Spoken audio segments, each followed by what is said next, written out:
It all started with a truck. A big, black pickup with tinted windows and a badge sticker on the windshield that claimed HOA enforcement. The driver, of course, was Karen's latest attempt to intimidate us. A fake HOA cop who seemed to think that showing up in uniform and parking wherever he pleased would make him untouchable. He began using our ranch as his personal parking lot, leaving the truck near the barn, blocking access to our equipment, and generally acting as if he owned the place. At first, we tried polite warnings, asking him to remove it, but he ignored every request, citing vague community enforcement rules that didn't apply to our property.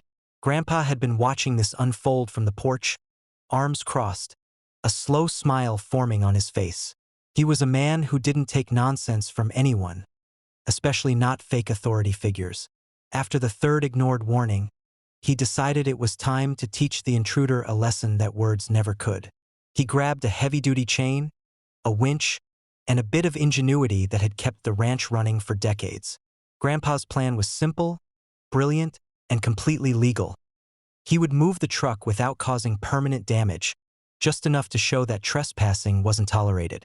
The next morning, Grandpa quietly attached the chain to the truck's frame while the fake HOA cop was distracted, counting his clipboard papers or texting on his phone.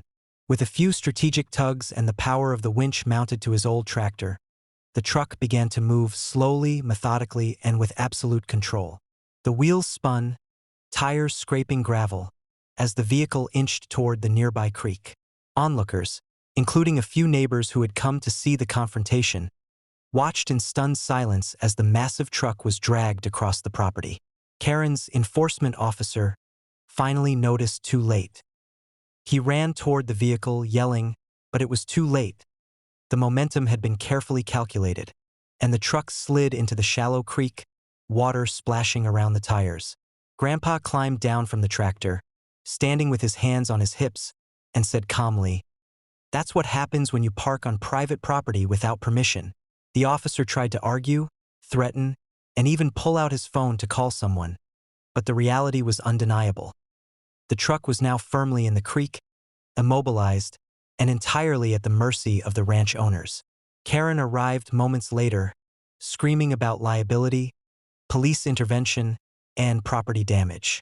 Grandpa, unflinching, simply pointed to the fact that the truck had been parked illegally on private property. He had intentionally dragged it into a shallow section of the creek, causing no structural damage, just enough to immobilize it and teach a lesson.